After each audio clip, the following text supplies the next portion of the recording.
Buenas noches, Carlos. Es un honor acompañarte en este día y, por supuesto, tocar un tema tan especial. Y desde ya un saludo a todos nuestros hermanos de la región de Ayacucho.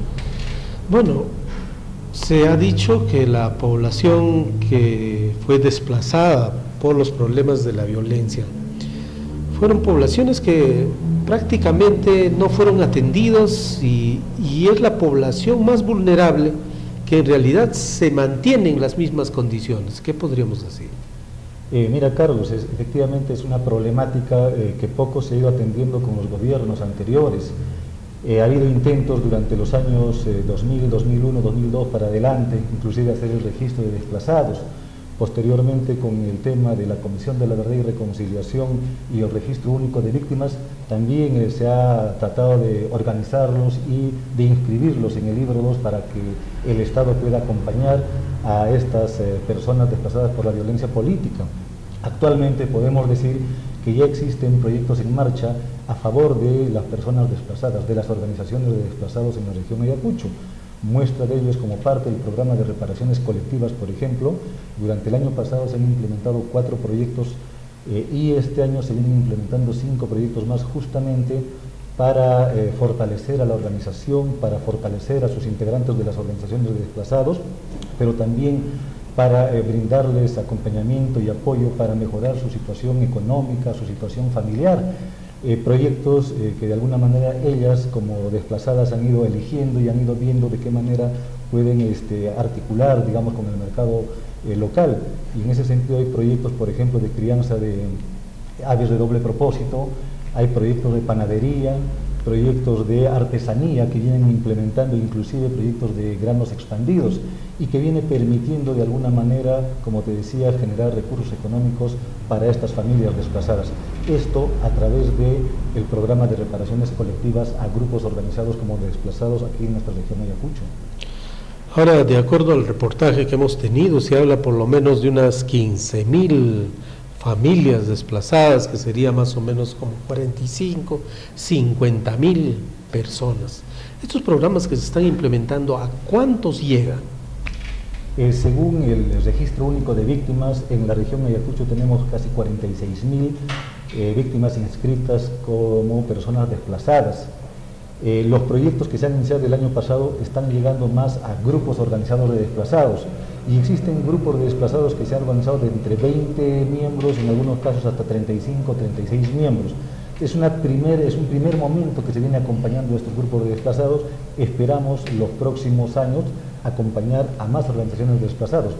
Eso en la medida de que se van registrando en el libro 2 del Registro Único de Víctimas, y por otro lado también de acuerdo a la capacidad presupuestal que se viene exigiendo al Ministerio de Economía para atender a esta población, ¿no?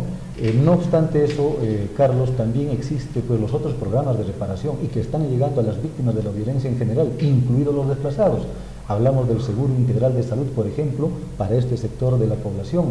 Hablamos, por ejemplo, de las reparaciones en oportunidades educativas, educación para sus hijos a través de la exoneración de derechos, de pagos, de exámenes de admisión, de reserva de vacantes en las universidades e institutos públicos, y ahora estamos en un proceso, por ejemplo, de convocatoria para becas a través del PRONAVEC.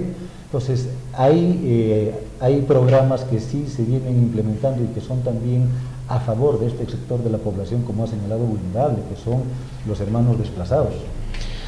Bueno, sí, efectivamente, por ahí se decía, bueno, que se empieza a hacer una actividad productiva con grupos ciertamente organizados, cada uno son de 20 o 35 personas, como se señala, pero que una inversión de 100.000 soles no podría rentabilizar y ser efectivamente un ingreso real para 20 o 30 personas.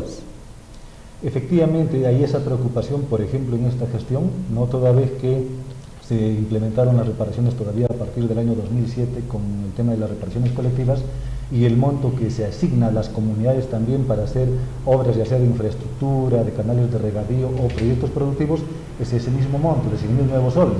Hay la intención de ver de alguna manera la modificatoria de la norma y de incremento de estos recursos.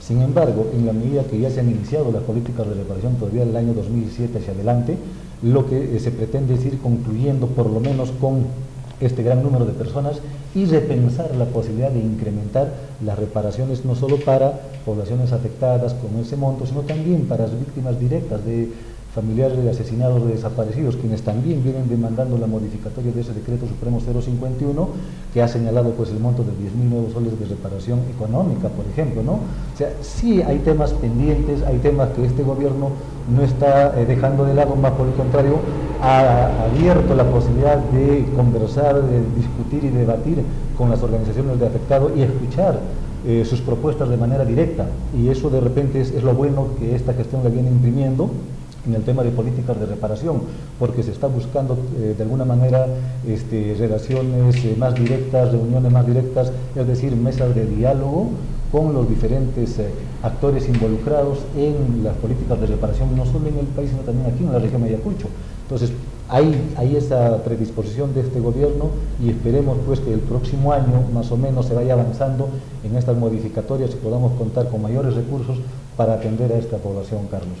Ahora, esta asignación de los 100.000 soles para estos grupos organizados, ¿es una forma de reparación individual o es una forma de reparación colectiva? Dentro de las políticas de reparación existen reparaciones individuales y reparaciones colectivas. Las reparaciones colectivas justamente están orientadas a eso, a facilitar recursos para la elaboración de un proyecto que pueda beneficiar al conjunto de la población. Vale decir que son reparaciones colectivas. Son reparaciones colectivas, pero hay también las reparaciones individuales que están llegando a las víctimas desplazadas. Como te decía, tenemos las reparaciones en educación, que es individual, tenemos las reparaciones en acceso habitacional, que a través del programa Techo Propio con el Fondo Mi Vivienda del Ministerio de Vivienda, también se ha aperturado una modalidad para víctimas de la violencia, ¿no?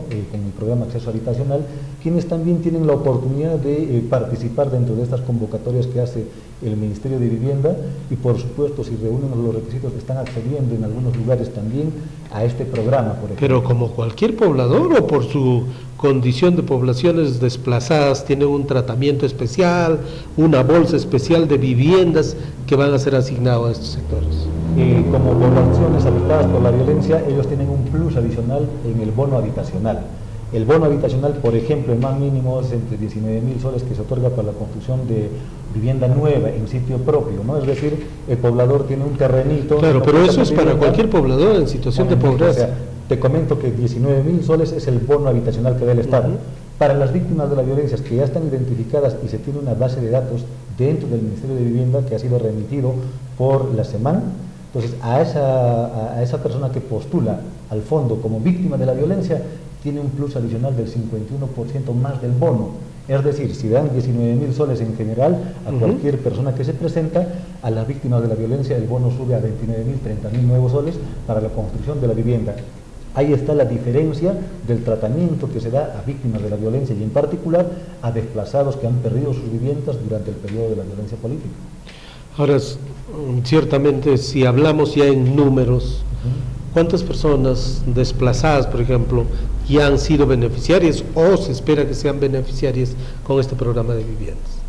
Miren, no tenemos ahorita una cifra exacta para poder señalar de cuántas han sido beneficiarias. Nosotros hemos pedido reportes al Fondo Mi Vivienda. No olvidemos que este programa recién se comienza a incorporarse a partir del año 2015 para víctimas de la violencia. Techo propio hay desde los años 2007 y 2008. Pero específicamente con ese adicional del monto a partir del 2015. Entonces es un número menor todavía, es un número no menor, no tengo las cifras exactas, pero recién se ha comenzado a trabajar con este sector. Por ejemplo, comentarle, Carlos, que hay un proyecto habitacional que se está construyendo en la ciudad de Ica, específicamente para este sector de la población, ¿no? Y que consiste en adquisición de vivienda nueva, es decir, departamentos que se están haciendo, y hay un buen número de personas que se han ido preinscribiendo.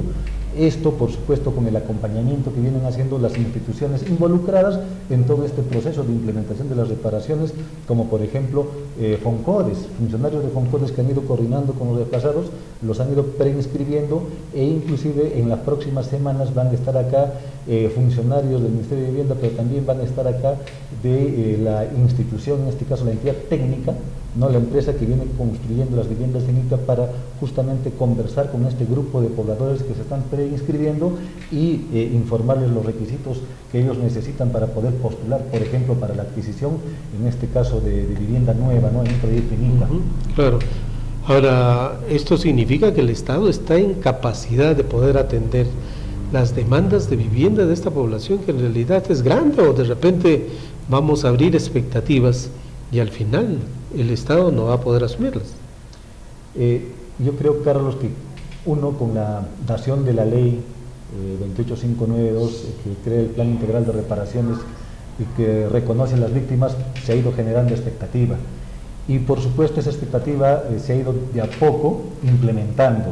Entonces, por eso nosotros siempre hemos señalado que depende de la voluntad política, específicamente de nuestros gobernantes, para que se pueda implementar en el menor corto tiempo posible las políticas de reparación en vivienda. Y en este caso, ahora sí hay voluntad política. Ahora hay recursos, se están destinando más recursos, inclusive con el problema que hemos tenido de los efectos climatológicos y hidropoicos en nuestro país y en la región en particular, se están destinando recursos también, por un lado, para mejorar la infraestructura vial que se ha ido deteriorando, pero por otro lado también está viendo la posibilidad de incorporar mayores recursos para el tema de acceso a vivienda, Carlos.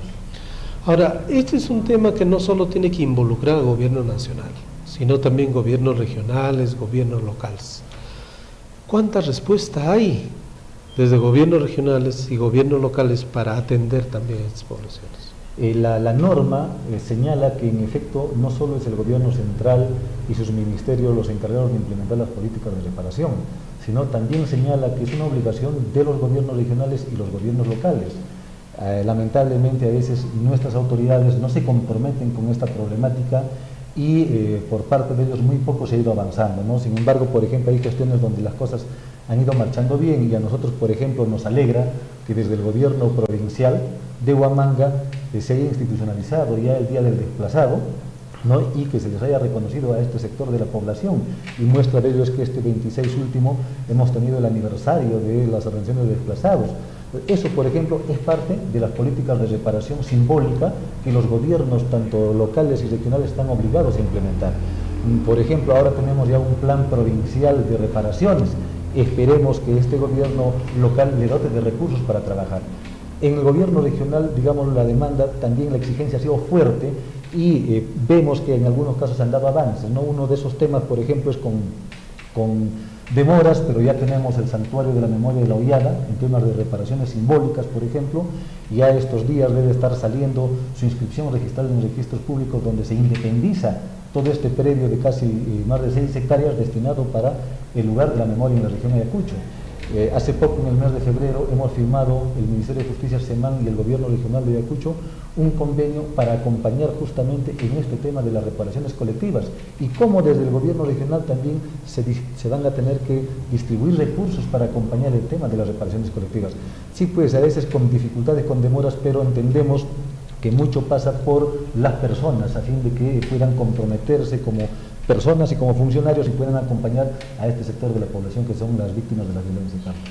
Bueno, quiere decir que más allá de cualquier situación hay voluntad, hay disposición para poder atender a estas poblaciones que por 20, 25 años prácticamente fueron ignorados y no se hizo absolutamente nada.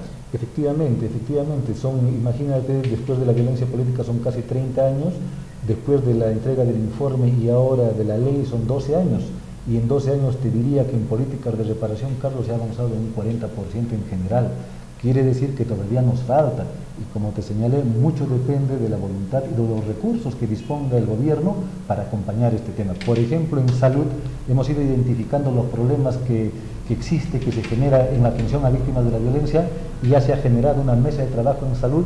El director de la DIRESA, el gerente de desarrollo social, se vienen identificando las debilidades e inclusive se está elaborando una propuesta técnica inclusive para dotar mayores recursos para atender la problemática en salud, no solo salud física, sino también el tema de la salud mental.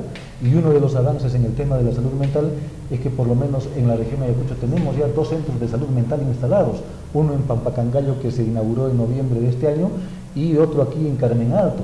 Estamos en espera que se implementen 2 centros de salud más, uno en el cono este de la ciudad y otro centro de salud en la parte sur de la región.